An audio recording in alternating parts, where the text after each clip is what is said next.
Break तो बाद मुड़ तो हाजिर हाँ। रुक करांगे अगली खबर का। गोली बराड़ के मुद्दे ते बीजेपी आगू सिरसा का बयान सामने आया। मनजिंदर सिंह सिरसा ने कहा कि केंद्र कोल गोली बराड़ के डिटेन होने की कोई जानकारी नहीं है। गृह मंत्रालय और विदेश मंत्रालय को इस संबंधी कोई रिपोर्ट नहीं है। भगवंत मान ते झूठ बोलने का उन्होंने इल्जाम लगाया। उन्होंने कहा कि मान दसन कि इसके हवाले नाल डिटेन होने की गल कही सी फोकी वाहवाही हासिल करने के लिए सीएम भगवंत मान ने झूठा प्रचार किया। झूठ बोलने लई सीएम भगवंत मान लोगों तो मुआफ़ी मंगण। इत्थे दस दईए भाजपा आगू मनजिंदर सिंह सिरसा नाल असीं कुछ देर पहलां गल कीती सी, जिस विच उन्होंने साफ तौर पर कहा कि मान दसन कि इसके हवाले नाल डिटेन होने की एक गल कही गई। इस तो अलावा उन्होंने साफ तौर पर कहा कि केंद्र कोल गोली बराड़ के डिटेन होने की कोई जानकारी नहीं है। गृह मंत्रालय और विदेश मंत्रालय को इस संबंधी कोई रिपोर्ट नहीं है। ये रिपोर्ट सब तो पहला मिनिस्ट्री ऑफ एक्सटर्नल अफेयर्स ते उस तो बाद होम अफेयर्स दे कोल जाती है, पर इस संबंधी कोई भी रिपोर्ट केंद्र सरकार कोल नहीं है।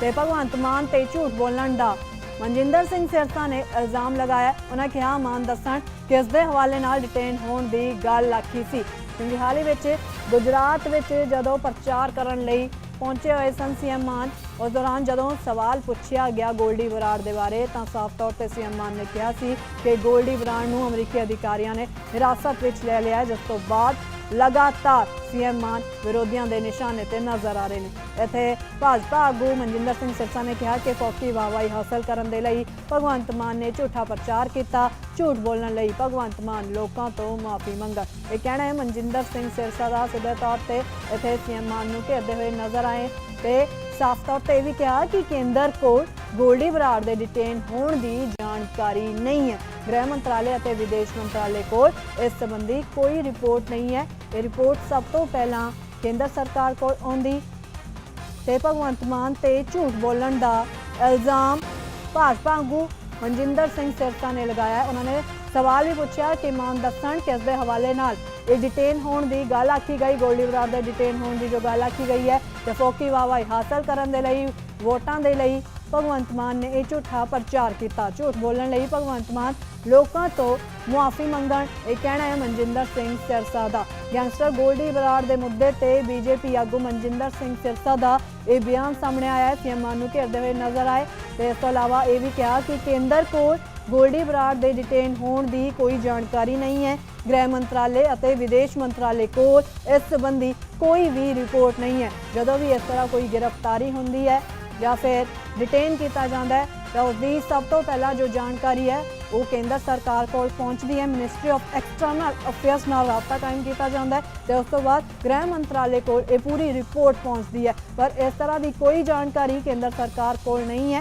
इत्थे सीएम मान ने फोकी वाहवाही लुटन के लिए इस तरह का झूठा प्रचार किया, वो भी उस समय जब गुजरात में प्रचार कर रहे सन। गुजरात में एक गेट की वोटिंग हले बाकी सी।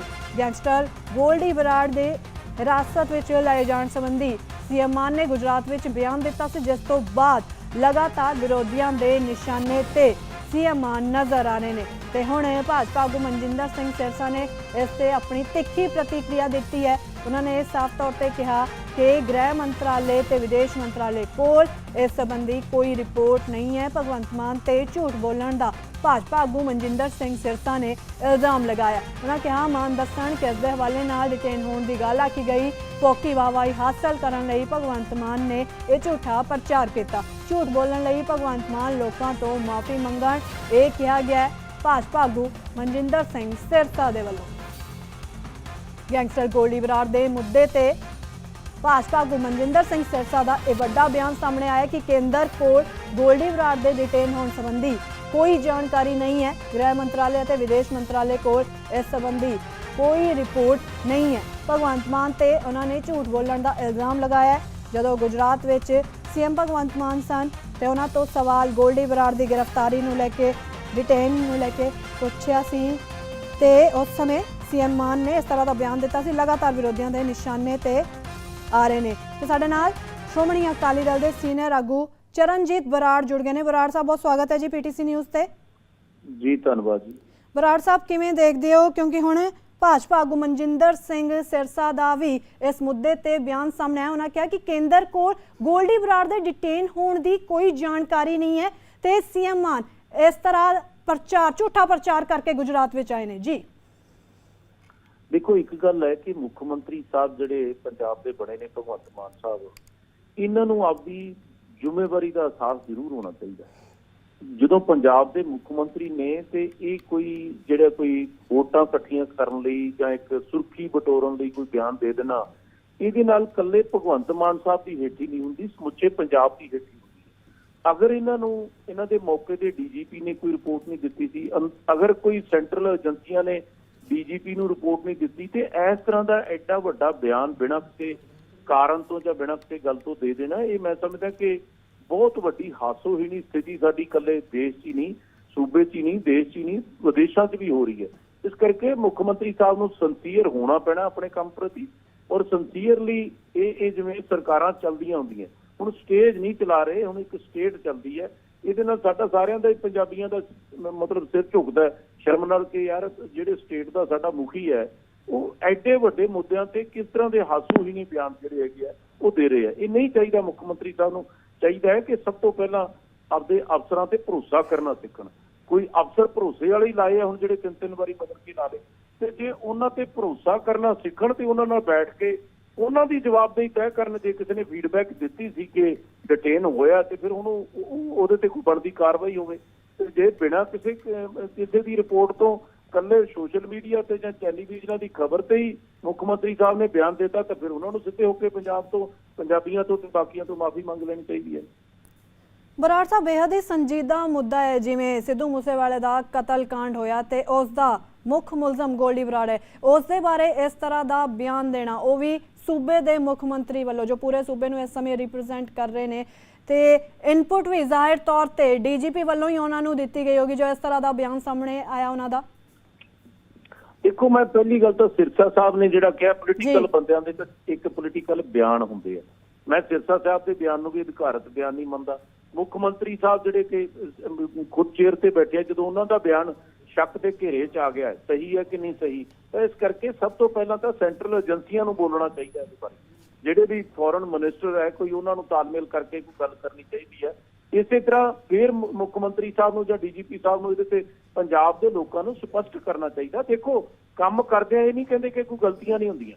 ਜੇ ਕੋਈ ਗਲਤੀ ਹੋ ਗਈ ਹੈ ਤੇ ਸਪਸ਼ਟ ਕਰ ਦੇਣ ਪੰਜਾਬੀਆਂ ਨੂੰ ਵੀ ਆਹ ਸਾਥੋਂ ਕਮੀ ਪੇਸ਼ੀ ਰਹਿ ਗਈ, ਗਲਤੀ ਰਹਿ ਗਈ, ਅਸੀਂ ਇਹਨੂੰ ਕੋਸ਼ਿਸ਼ ਕਰਦੇ ਹਾਂ ਸੁਧਾਰਨ ਦੀ। ਇਸ ਕਰਕੇ ਪਰ ਇਸ ਕਿਸਮ ਦੀ ਹਾਸੋਹੀਣੀ ਸਥਿਤੀ ਪਿਛਲੇ 4 ਦਿਨਾਂ ਤੋਂ ਬਣੀ ਹੋਈ ਹੈ। ਤੁਸੀਂ ਤੇ ਅਸੀਂ ਸਾਰੇ ਵਿਰੋਧੀ ਧਿਰਾਂ ਵਾਲੇ ਹੋਣ, ਚੈਨਲਾਂ ਵਾਲੇ ਹੋਣ, ਖਬਰ ਤਾਂ ਚਾਹੀਦੀ ਹੈ ਕਿ ਕਿਹੜੇ ਪਿੰਡ ਜਿਹੜੇ ਹੈਗੇ ਆ ਨਸ਼ਿਆਂ ਨਾਲ ਅੱਜ ਹੋਰ ਮੌਤ ਹੋ ਗਈ, ਕਿਹੜੇ ਪਿੰਡ ਕਿਸਾਨ ਨੇ ਫਾਹਾ ਲੈ ਕੇ ਹੋਰ ਮੌਤ ਕਰ ਲਈ ਹੈ। ਤਾਂ ਅੱਜ ਹਾਸੋਹੀਣੇ ਬਿਆਨ ਤੇ 4 ਦਿਨ ਹੋ ਗਏ ਚਰਚਾ ਹੋਈ ਜਾਂਦੀ ਹੈ। ਇਹਦੇ ਵਿੱਚ ਪੰਜਾਬ ਦਾ ਕੋਈ ਅੱਗੇ ਥੋੜੀ ਵਧਿਆ ਜਾਣਾ ਜਾਂ ਪੰਜਾਬ ਦਾ ਕੋਈ ਫਾਇਦਾ ਥੋੜੀ ਹੋਣਾ, ਨਾ ਉਹਨਾਂ ਮਾਪਿਆਂ ਦੇ ਢਿੱਡ ਨੂੰ ਕੋਈ ਠੰਡ ਪੈ ਰਹੀ ਹੈ। ਇਸ ਕਰਕੇ ਇਹ ਮੁੱਖ ਮੰਤਰੀ ਸਾਹਿਬ ਤੇ ਜਾਂ ਸਰਕਾਰ ਦੇ ਕਿਸੇ ਵੀ ਨੁਮਾਇੰਦੇ ਨੂੰ ਜ਼ਿੰਮੇਵਾਰ ਨੂੰ ਚਾਹੀਦਾ ਕਿ ਜੋ ਅਸਲੀਅਤ ਹੈ ਉਹ ਟੈਲੀਵਿਜ਼ਨ ਤੇ ਬੈਠ ਕੇ ਸਾਰੇ ਪੰਜਾਬੀਆਂ ਨੂੰ ਦੱਸਣ ਤੇ ਕੋਈ ਹੋਰ ਵਿਸ਼ਾ ਡਿਸਕਸ ਹੋਵੇ। ਬਰਾੜ ਸਾਹਿਬ, ਬਹੁਤ ਸ਼ੁਕਰੀਆ ਪੀਟੀਸੀ ਨਿਊਜ਼ ਦੇ ਨਾਲ ਜੁੜਨ ਦੇ ਲਈ। ਸੋ ਇੱਥੇ ਸ਼੍ਰੋਮਣੀ ਅਕਾਲੀ ਦਲ ਵੱਲੋਂ ਵੀ ਇਹ ਮੰਗ ਕੀਤੀ ਗਈ ਹੈ ਕਿ ਸੂਬੇ ਦੇ ਮੁੱਖ ਮੰਤਰੀ ਭਗਵੰਤ ਮਾਨ ਪੰਜਾਬੀਆਂ ਤੋਂ ਮੁਆਫੀ ਮੰਗਣ। ਕੀ ਗੋਲਡੀ ਬਰਾੜ ਹੁਣ ਵੀ ਤੁਹਾਡਾ ਦਾਅਵਾ ਹੈ ਜਿਸ ਤਰ੍ਹਾਂ ਮੁੱਖ ਮੰਤਰੀ ਸਾਹਿਬ ਨੇ ਕੀਤਾ ਕਿ ਡਿਟੇਨ ਹੋਇਆ ਕੈਲੀਫੋਰਨੀਆ ਦੇ ਵਿੱਚ? ਡੈਫੀਨਿਟਲੀ ਹੋਇਆ।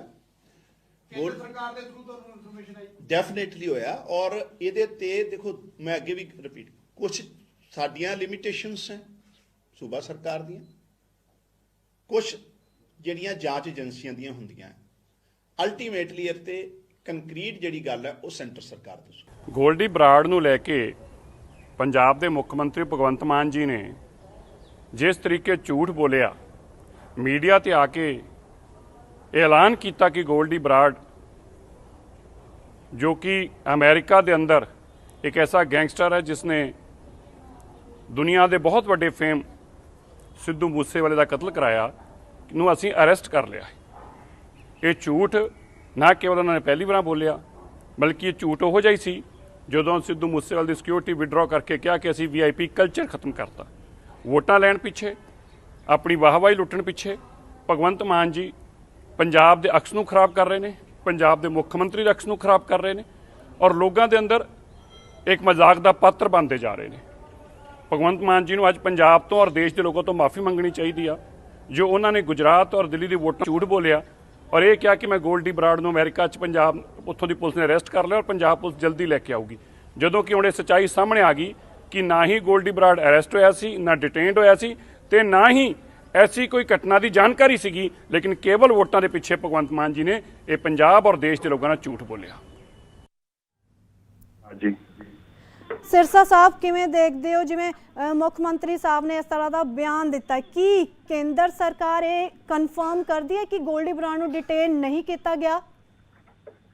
ਅਬ ਕੇਂਦਰ ਸਰਕਾਰ ਕੀ ਕਨਫਰਮ ਕਰੇ? ਗੋਲਡੀ ਬਰਾੜ ਤੇ ਰੌਲਾ ਪਾ ਕਹਿੰਦਾ ਪਿਆ ਮੈਂ ਬਾਹਰ ਘੁੰਮਦਾ ਪਿਆ। ਕੋਈ ਕੇਂਦਰ ਸਰਕਾਰ ਇਹਨਾਂ ਵਰਗੂ ਝੂਠ ਔਰ ਬੇਈਮਾਨੀ ਵਾਸਤੇ ਥੋੜਾ ਬੈਠੀ ਹੈ ਵੀ ਇਹਨਾਂ ਦੀ ਸਫਾਈਆਂ ਦੇਣ ਨੂੰ ਬੈਠੀ ਕੇਂਦਰ ਸਰਕਾਰ। ਭਗਵੰਤ ਮਾਨ ਜੀ ਪ੍ਰੈਸੋਂ ਵੀਡੀਓ ਕਾਨਫਰੰਸ ਵੀਡੀਓ ਜਾਰੀ ਕਰਦੇ ਨੇ ਔਰ ਕਹਿੰਦੇ ਨੇ ਕਿ ਅਸੀਂ ਗੋਲਡੀ ਬਰਾੜ ਨੂੰ ਅਰੈਸਟ ਕਰ ਲਿਆ। ਅੱਜ ਪੂਰਾ ਦੇਸ਼ ਪੁੱਛਦਾ ਪਿਆ ਭਈਆ ਦੱਸ ਦਿਓ ਕਿੱਥੇ ਅਰੈਸਟ ਕੀਤਾ, ਕਿਹੜੀ ਜਗ੍ਹਾ ਕੀਤਾ। ਗੋਲਡੀ ਬਰਾੜ ਆਪਣੀ ਵੀਡੀਓ ਪਾ ਕੇ ਕਹਿੰਦਾ ਪਿਆ ਮੈਂ ਤੇ ਘੁੰਮ ਰਿਹਾ, ਮੈਨੂੰ ਕਿਸੇ ਨੇ ਨਾ ਅਰੈਸਟ ਕੀਤਾ ਨਾ ਡਿਟੇਨ ਕੀਤਾ। ਕੀ ਕਰੋਗੇ ਤੁਸੀਂ ਐਸੇ ਮੁੱਖ ਮੰਤਰੀ ਦਾ? ਕੌਨਸਟੀਟਿਊਸ਼ਨਲ ਹੈਡ ਜਿਹੜਾ ਹੈ ਅਗਰ ਉਹੀ ਝੂਠ ਬੋਲਣ ਲੱਗ ਪਏਗਾ, ਅਗਰ ਉਹੀ ਲੋਕਾਂ ਨੂੰ ਵਰਗਲਾਉਣ ਲੱਗ ਪਏਗਾ, ਝੂਠੀਆਂ ਗੱਲਾਂ ਕਰਨ ਲੱਗ ਪਏਗਾ, ਲੋਕ ਵਿਸ਼ਵਾਸ ਕਿਹਦੇ ਤੇ ਕਰਨਗੇ? ਸਿਰਸਾ ਸਾਹਿਬ, ਤੁਸੀਂ ਕਿਵੇਂ ਦਾਅਵਾ ਕਰ ਰਹੇ ਹੋ ਕਿ ਡਿਟੇਨ ਨਹੀਂ ਕੀਤਾ ਗਿਆ, ਕਿਉਂਕਿ ਉਹ YouTube ਤੇ ਕਾਲ ਰਾਹੀਂ ਕੀਤਾ ਗਿਆ, ਕਿ ਵਾਕਈ ਉਹ ਇੰਟਰਵਿਊ ਗੋਲਡੀ ਬਰਾੜ ਨੇ ਦਿੱਤਾ ਹੈ ਜਾਂ ਫਿਰ ਕਿਸੇ ਹੋਰ ਨੇ ਦਿੱਤਾ ਹੈ, ਇਸ ਦੀ ਵੀ ਤਸਦੀਕ ਨਹੀਂ ਕੀਤੀ ਗਈ ਹੈ। ਅਰੈਸਟ ਕੀਤਾ ਬੰਦਾ ਪੂਰੇ ਦੇਸ਼ ਦੀ ਖਬਰ ਹੁੰਦਾ ਹੈ। ਜਿੱਦ ਮੈਂ ਤਾਂ ਕਹਿੰਦਾ ਕੀਤਾ ਹੋਊਗਾ ਅਰੈਸਟ, ਚੰਗੀ ਗੱਲ ਹੈ। ਫਿਰ ਭਗਵੰਤ ਮਾਨ ਕਲੈਰੀਫਿਕੇਸ਼ਨ ਦੇ ਦੇਣ, ਪੰਜਾਬ ਪੁਲਿਸ ਦੱਸ ਦੇਵੇ ਕਿਹੜੀ ਜੇਲ੍ਹ 'ਚ ਆਓ। ਸਿਰਸਾ ਸਾਹਿਬ, ਪਰ ਸਭ ਤੋਂ ਪਹਿਲਾਂ ਤਾਂ ਕੇਂਦਰ ਸਰਕਾਰ ਕੋਲ ਇਸ ਦੀ ਜਾਣਕਾਰੀ ਜਾਂਦੀ ਹੈ, ਗ੍ਰਹਿ ਮੰਤਰਾਲੇ ਕੋਲ ਇਸ ਦੀ ਪੂਰੀ ਜਾਣਕਾਰੀ ਜਾਂਦੀ ਹੈ। ਅਸੀਂ ਤਾਂ ਖੁਦ ਹੈਰਾਨ ਹੈ ਕਿ ਪੰਜਾਬ ਪੁਲਿਸ ਕੋਲ ਕਿਵੇਂ ਇਹ ਜਾਣਕਾਰੀ ਆਉਂਦੀ ਹੈ ਤੇ ਸੀਐਮ ਮਾਨ ਜਦੋਂ ਇਸ ਤਰ੍ਹਾਂ ਦਾ ਦਾਅਵਾ ਕਰ ਰਹੇ ਨੇ। ਦੇਖੋ ਮੈਂ ਤੁਹਾਨੂੰ ਇਹ ਤਾਂ ਹੀ ਕਹਿ ਰਿਹਾ ਹਾਂ, ਅਗਰ ਕੇਂਦਰ ਸਰਕਾਰ ਅਗਰ ਕੁਝ ਵੀ ਦੇਸ਼ ਤੋਂ ਬਾਹਰ ਕਾਰਵਾਈ ਹੋਏਗੀ ਉਹਦੀ ਮਿਨਿਸਟਰੀ ਆਫ ਐਕਸਟਰਨਲ ਅਫੇਅਰ ਸਭ ਤੋਂ ਪਹਿਲਾਂ ਨੋਟ ਲਏਗਾ ਔਰ ਫਿਰ ਉਸ ਤੋਂ ਬਾਅਦ ਗ੍ਰਹਿ ਮੰਤਰਾਲਿਆ। ਨਾ ਗ੍ਰਹਿ ਮੰਤਰਾਲਿਆ ਨੇ, ਨਾ ਕਿਸੇ ਤਰੀਕੇ ਕੇਂਦਰ ਸਰਕਾਰ ਦੇ ਕਿਸੇ ਵੀ ਮੰਤਰਾਲਿਆ ਨੇ, ਨਾ ਵਿਦੇਸ਼ ਮੰਤਰਾਲਿਆ ਨੇ, ਨਾ ਉੱਥੋਂ ਦੇ ਹਾਈ ਕਮਿਸ਼ਨ ਨੇ, ਨਾ ਉੱਥੋਂ ਦੇ ਅੰਬੈਸਡਰ, ਵੀ ਕਿਸੇ ਨੇ ਵੀ ਇਸ ਦੀ ਪੁਸ਼ਟੀ ਨਾ ਕੀਤੀ, ਨਾ ਇਸ ਦੀ ਸਟੇਟਮੈਂਟ ਜਾਰੀ ਕੀਤੀ। ਇੱਕ ਸੂਬੇ ਦੀ ਸਰਕਾਰ ਉੱਠ ਕੇ ਖੁਦ ਹੀ ਬਿਆਨ ਦੇਣ ਲੱਗ ਪਈ ਜੀ ਅਸੀਂ ਅਰੈਸਟ ਕਰ ਲਿਆ, ਅਸੀਂ ਅਰੈਸਟ ਕਰ ਲਿਆ, ਅਰੈਸਟ ਕਰ ਲਿਆ। ਲੋਕ ਸੋਸ਼ਲ ਮੀਡੀਆ ਤੇ ਪੁੱਛਦੇ ਪਏ ਆ ਦਿੱਲੀ ਦੇ ਬੱਗਾ ਤੇ ਤੁਹਾਡੇ ਤੋਂ ਅਰੈਸਟ ਹੋਇਆ ਨਹੀਂ, ਉੱਥੇ ਤੇ ਅਰੈਸਟ ਕਰ ਲੋਗੇ ਉਹਨੂੰ। ਸੋ ਕੁਝ ਦੇਰ ਪਹਿਲਾਂ ਬੀਜੇਪੀ ਆਗੂ ਮਨਜਿੰਦਰ ਸਿੰਘ ਸਿਰਸਾ ਨਾਲ ਅਸੀਂ ਗੱਲਬਾਤ ਕੀਤੀ ਸੀ। ਉਸ ਸਮੇਂ ਗੋਲਡੀ ਬਰਾੜ ਦੇ ਮੁੱਦੇ ਤੇ ਬੀਜੇਪੀ ਆਗੂ ਮਨਜਿੰਦਰ ਸਿੰਘ ਸਿਰਸਾ ਦਾ ਬਿਆਨ ਸਾਹਮਣੇ ਆਇਆ। ਉਹਨਾਂ ਕਿਹਾ ਕੇਂਦਰ ਕੋਲ ਗੋਲਡੀ ਬਰਾੜ ਦੇ ਡਿਟੇਨ ਹੋਣ ਦੀ ਕੋਈ ਜਾਣਕਾਰੀ ਨਹੀਂ ਹੈ। ਗ੍ਰਹਿ ਮੰਤਰਾਲੇ ਅਤੇ ਵਿਦੇਸ਼ ਮੰਤਰਾਲੇ ਕੋਲ ਇਸ ਸੰਬੰਧੀ ਕੋਈ ਰਿਪੋਰਟ ਨਹੀਂ ਹੈ। ਭਗਵੰਤ ਮਾਨ ਤੇ ਝੂਠ ਬੋਲਣ ਦਾ ਇਲਜ਼ਾਮ ਵੀ ਉਹਨਾਂ ਨੇ ਲਗਾਇਆ। ਇਸ ਦੌਰਾਨ ਉਹਨਾਂ ਕਿਹਾ ਮਾਨ ਦੱਸਣ ਕਿਸ ਦੇ ਹਵਾਲੇ ਨਾਲ ਡਿਟੇਨ ਹੋਣ ਦੀ ਗੱਲ ਆਖੀ ਗਈ। ਫੋਕੀ ਵਾਹਵਾਹੀ ਹਾਸਲ ਕਰਨ ਦੇ ਲਈ ਭਗਵੰਤ ਮਾਨ ਨੇ ਇਹ ਝੂਠਾ ਪ੍ਰਚਾਰ ਗੁਜਰਾਤ ਵਿੱਚ ਕੀਤਾ ਤੇ ਝੂਠ ਬੋਲਣ ਲਈ ਭਗਵੰਤ ਮਾਨ ਲੋਕਾਂ ਤੋਂ, ਦੇਸ਼ ਵਾਸੀਆਂ ਤੋਂ ਤੇ ਪੰਜਾਬੀਆਂ ਤੋਂ ਮੁਆਫੀ ਮੰਗਣ, ਇਹ ਮਨਜਿੰਦਰ ਸਿੰਘ ਸਿਰਸਾ ਵੱਲੋਂ ਕਿਹਾ ਗਿਆ। ਇਸ ਤੋਂ ਇਲਾਵਾ ਸ਼੍ਰੋਮਣੀ ਅਕਾਲੀ ਦਲ ਵੱਲੋਂ ਵੀ ਇਹ ਕਿਹਾ ਗਿਆ ਕਿ ਸੀਐਮ ਮਾਨ ਨੂੰ ਮੁਆਫੀ ਮੰਗਣੀ ਚਾਹੀਦੀ ਹੈ ਪੰਜਾਬੀਆਂ ਤੋਂ, ਕਿਉਂਕਿ ਪੰਜਾਬੀਆਂ ਨੂੰ ਗੁੰਮਰਾਹ ਕੀਤਾ ਗਿਆ, ਪੰਜਾਬੀਆਂ ਨੂੰ ਝੂਠ ਬੋਲਿਆ ਗਿਆ, ਉਹ ਵੀ ਇੰਨੇ ਵੱਡੇ ਮੁੱਦੇ ਤੇ, ਸਿੱਧੂ ਮੂਸੇਵਾਲਾ ਦੇ ਕਤਲकांड ਦੇ ਮੁੱਦੇ ਤੇ ਇਸ ਤਰ੍ਹਾਂ ਪੰਜਾਬੀਆਂ ਨੂੰ ਸੀਐਮ ਮਾਨ ਨੇ ਝੂਠ ਬੋਲਿਆ। ਤੇ ਉੱਥੇ ਹੀ ਬੀਜੇਪੀ ਆਗੂ ਮਨਜਿੰਦਰ ਸਿੰਘ ਸਿਰਸਾ ਨੇ ਕਿਹਾ ਕਿ ਕੇਂਦਰ ਕੋਲ ਗੋਲਡੀ ਬਰਾੜ ਦੇ ਡਿਟੇਨ ਹੋਣ ਦੀ ਕੋਈ ਜਾਣਕਾਰੀ ਨਹੀਂ ਹੈ। ਜਦੋਂ ਵੀ ਇਸ ਤਰ੍ਹਾਂ ਕਿਸੇ ਨੂੰ ਡਿਟੇਨ ਕੀਤਾ ਜਾਂਦਾ ਹੈ ਕਿਸੇ ਹੋਰ ਦੇਸ਼ ਵਿੱਚ ਤਾਂ ਸਭ ਤੋਂ ਪਹਿਲਾਂ ਜੋ ਜਾਣਕਾਰੀ ਹੈ ਮਿਨਿਸਟਰੀ ਆਫ ਐਕਸਟਰਨਲ ਅਫੇਅਰਸ ਨੂੰ ਪਹੁੰਚਦੀ ਹੈ ਤੇ ਉਸ ਤੋਂ ਬਾਅਦ ਮਿਨਿਸਟਰੀ ਆਫ ਹੋਮ ਅਫੇਅਰਸ ਕੋਲ ਪਹੁੰਚਦੀ ਹੈ ਤੇ ਕੋਈ ਜਾਣਕਾਰੀ ਕੇਂਦਰ ਸਰਕਾਰ ਕੋਲ ਨਹੀਂ ਹੈ। ਸਾਡੇ ਨਾਲ ਕਾਂਗਰਸੀ ਆਗੂ ਕੁਲਦੀਪ ਵੈਦ ਜੁੜ ਗਏ ਨੇ। ਵੈਸਾ ਬਹੁਤ ਸਵਾਗਤ ਹੈ ਜੀ ਪੀਟੀਸੀ ਨਿਊਜ਼ ਤੇ। ਸਾਰਿਆਂ ਨੂੰ ਸਤਿ ਸ਼੍ਰੀ ਅਕਾਲ ਜੀ। ਕਿਸ ਤਰ੍ਹਾਂ ਵੇਖਦੇ ਹੋ ਜੋ ਸੀਐਮ ਮਾਨ ਨੇ ਗੁਜਰਾਤ ਵਿੱਚ ਬਿਆਨ ਦਿੱਤਾ ਸੀ ਗੋਲਡੀ ਬਰਾੜ ਦੇ ਹਿਰਾਸਤ ਵਿੱਚ ਹੋਣ ਨੂੰ ਲੈ ਕੇ, ਕਿਉਂਕਿ ਉਸ ਤੇ ਹੁਣ ਲਗਾਤਾਰ ਪ੍ਰਤੀਕਿਰਿਆਵਾਂ ਸਾਹਮਣੇ ਆ ਰਹੀਆਂ ਨੇ। ਬੀਜੇਪੀ ਆਗੂ ਸਿਰਸਾ ਨੇ ਵੀ ਇਹ ਬਿਆਨ ਦਿੱਤਾ ਹੈ ਕਿ ਕੇਂਦਰ ਕੋਲ ਗੋਲਡੀ ਬਰਾੜ ਦੇ ਡਿਟੇਨ ਹੋਣ ਦੀ ਕੋਈ ਜਾਣਕਾਰੀ ਨਹੀਂ ਹੈ। ਜਦੋਂ ਵੀ ਇਸ ਤਰ੍ਹਾਂ ਕੋਈ ਹਿਰਾਸਤ ਵਿੱਚ ਲਿਆ ਜਾਂਦਾ ਹੈ ਕਿਸੇ ਹੋਰ ਦੇਸ਼ ਵਿੱਚ ਤਾਂ ਸਭ ਤੋਂ ਪਹਿਲਾਂ ਜੋ ਜਾਣਕਾਰੀ ਹੈ ਮਿਨਿਸਟਰੀ ਆਫ ਐਕਸਟਰਨਲ ਅਫੇਅਰਸ ਕੋਲ ਜਾਂਦੀ ਹੈ ਤੇ ਉਸ ਤੋਂ ਬਾਅਦ ਮਿਨਿਸਟਰੀ ਆਫ ਹੋਮ ਅਫੇਅਰਸ ਕੋਲ ਜਾਂਦੀ ਹੈ। ਜੀ ਦੇਖੋ ਵਿਭਾ, ਇਸ ਤਰ੍ਹਾਂ ਹੈ ਕਿ ਕੋਈ ਵੀ ਕਿਸੇ ਵੀ ਸਟੇਟ ਦਾ ਚੀਫ ਮਿਨਿਸਟਰ ਹੋਵੇ ਜਾਂ ਸਟੇਟ ਦਾ ਪ੍ਰਾਈਮ ਮਿਨਿਸਟਰ ਹੋਵੇ, ਪ੍ਰੈਜ਼ੀਡੈਂਟ ਹੋਵੇ, ਤੇ ਜਦੋਂ ਉਹ ਕੋਈ ਸਟੇਟਮੈਂਟ ਦਿੰਦੇ ਆ ਤਾਂ ਪਬਲਿਕ ਉਹਦੇ ਵਿੱਚ ਵਿਸ਼ਵਾਸ ਕਰਦੀ ਹੈ ਕਿ ਅਗਰ ਚੀਫ ਮਿਨਿਸਟਰ ਸਰਦਾਰ ਭਗਵੰਤ ਸਿੰਘ ਮਾਨ ਨੇ ਕੋਈ ਬਿਆਨ ਦਿੱਤਾ ਹੈ ਰਿਗਾਰਡਿੰਗ ਗੋਲਡੀ ਬਰਾੜ, ਉਹ ਠੀਕ ਹੋਏਗਾ। ਲੇਕਿਨ ਇਹਦੀ ਇੱਕ ਕੰਟਰੋਵਰਸੀ ਰੇਜ਼ ਹੋਈ ਹੈ ਕਿ ਗੋਲਡੀ ਬਰਾੜ ਦਾ ਹੁਣ ਬਿਆਨ ਕੀ ਆਇਆ ਵਾਇਰਲ, ਜਿਹੜੀ ਉਹਦੀ ਵਾਇਸ ਹੈ, ਅੱਜ ਮੈਂ ਨਿਊਜ਼ਪੇਪਰ ਪੜ੍ਹ ਰਿਹਾ ਸੀ ਕਿ ਉਹਦੀ ਵਾਇਸ ਦੀ ਵੀ ਜਾਂਚ ਹੋ ਰਹੀ ਹੈ। ਹੁਣ ਇਹ ਤਾਂ ਸਰਦਾਰ ਭਗਵੰਤ ਸਿੰਘ ਮਾਨ ਹੀ ਦੱਸ ਸਕਦੇ ਆ ਕਿ ਉਹਨਾਂ ਨੇ ਕਿਹੜੇ ਤੱਥਾਂ ਦੇ ਆਧਾਰ ਦੇ ਉੱਤੇ ਇਹੋ ਜਿਹਾ ਬਿਆਨ ਦਿੱਤਾ। ਅਸੀਂ ਲੋਕ ਤਾਂ ਬਿਲੀਵ ਕਰਦੇ ਹਾਂ ਕਿ ਚੀਫ ਮਿਨਿਸਟਰ ਨੇ ਜੋ ਗੱਲ ਕਹੀ ਹੈ ਉਹ ਸੱਚ ਹੈ, ਬਟ ਕਿਉਂਕਿ ਇਹਦੇ ਬਾਰੇ ਕੋਈ ਅਥੈਂਟਿਸਿਟੀ ਹੋਰ ਕਿਸੇ ਸੋਰਸ ਤੋਂ ਨਹੀਂ ਆਈ ਤਾਂ ਇਹ ਸਵਾਲ ਖੜੇ ਹੋਏ ਨੇ। ਇਹ ਜਿਹੜਾ ਬਿਆਨ ਹੈ, ਮੈਂ ਸਮਝਦਾ ਕਿ ਗੁਜਰਾਤ ਦੀ ਇਲੈਕਸ਼ਨ ਸੀ ਜਿਹੜੀ, ਉਹਦੇ ਸੰਬੰਧ ਵਿੱਚ ਕਿਉਂ ਦਿੱਤਾ ਗਿਆ, ਮੈਨੂੰ ਇਹਦੇ ਬਾਰੇ ਥੋੜਾ ਜਿਹਾ ਮੁਸ਼ਕਲ ਲੱਗਦਾ ਹੈ। ਬਟ ਇਹੋ ਜਿਹੀਆਂ ਚੀਜ਼ਾਂ ਅਗਰ ਕੋਈ ਸਟੇਟ ਦਾ ਚੀਫ ਮਿਨਿਸਟਰ ਇਹੋ ਜਿਹੀ ਕੋਈ ਬਿਆਨਬਾਜ਼ੀ ਕਰਦਾ ਤੇ ਉਹਨਾਂ ਨੂੰ ਇਹਦੇ ਬਾਰੇ ਬਹੁਤ ਜ਼ਿਆਦਾ ਸੋਚ ਸਮਝ ਕੇ ਧਿਆਨ ਨਾਲ ਇਹੋ ਜਿਹੀ ਸਟੇਟਮੈਂਟ ਦੇਣੀ ਚਾਹੀਦੀ ਹੈ, ਕਿਉਂਕਿ ਇਹ ਜਿਹੜਾ ਮੁੱਦਾ ਆ ਪੰਜਾਬ ਵਾਸਤੇ ਬਹੁਤ ਇੰਪੋਰਟੈਂਟ ਬਣ ਚੁੱਕਿਆ ਹੋਇਆ। ਜਿਹੜੀ law and order the situation ਹੈ ਉਹ ਦਿਨ ਬ ਦਿਨ ਖਰਾਬ ਹੋਈ ਹੈ। ਮੈਂ ਪਹਿਲਾਂ ਵੀ ਬੜੀ ਵਾਰੀ ਕਿਹਾ ਕਿ ਇਹ ਸਾਡੀ ਆਮ ਆਦਮੀ ਪਾਰਟੀ ਦੀ ਸਰਕਾਰ ਨੂੰ, ਜਿਨ੍ਹਾਂ ਦੇ 92 ਮੈਂਬਰ ਲੋਕਾਂ ਨੇ ਚੁਣ ਕੇ ਭੇਜੇ ਨੇ, ਲੋਕਾਂ ਨੇ ਬਹੁਤ ਵੱਡਾ ਵਿਸ਼ਵਾਸ ਜਤਾਇਆ, ਇਹਦੇ ਵਿੱਚ ਐਡਾ ਵੱਡਾ ਵਿਸ਼ਵਾਸ ਜਤਾਇਆ ਆ ਕਿ 92 ਮੈਂਬਰ ਚੁਣੇ ਗਏ ਨੇ। ਇਹਨਾਂ ਨੂੰ ਹਰ ਸਟੇਟਮੈਂਟ ਜਿਹੜੀ ਹੈ, ਕੋਈ ਵੀ ਕਿਸੇ ਤਰ੍ਹਾਂ ਦੇ ਜਿਹੜੇ ਫੈਕਟਸ ਨੇ ਉਹ ਬਹੁਤ ਸੋਚ ਸਮਝ ਕੇ ਦੇਣੇ ਚਾਹੀਦੇ ਨੇ। ਬਹੁਤ ਸ਼ੁਕਰੀਆ ਕੁਲਦੀਪ ਜੀ ਪੀਟੀਸੀ ਨਿਊਜ਼ ਦੇ ਨਾਲ ਜੁੜਨ ਦੇ ਲਈ। ਤਾਂ ਇੱਥੇ ਕਾਂਗਰਸੀ ਆਗੂ ਵੀ ਸਾਫ਼ ਤੌਰ ਤੇ ਕਹਿੰਦੇ ਹੋਏ ਨਜ਼ਰ ਆਏ ਕਿ ਇਸ ਤਰ੍ਹਾਂ ਦੇ ਬਿਆਨ ਬਹੁਤ ਹੀ ਸੋਚ ਸਮਝ ਕੇ ਸੀਐਮ ਮਾਨ ਨੂੰ ਦੇਣੇ ਚਾਹੀਦੇ ਨੇ, ਕਿਉਂਕਿ ਇਹ ਲਾਅ ਐਂਡ ਆਰਡਰ ਦੇ ਨਾਲ ਜੁੜਿਆ ਹੋਇਆ ਮਾਮਲਾ ਹੈ ਜੋ ਇਸ ਸਮੇਂ ਸਵਾਲਾਂ ਦੇ ਘੇਰੇ ਵਿੱਚ ਹੈ।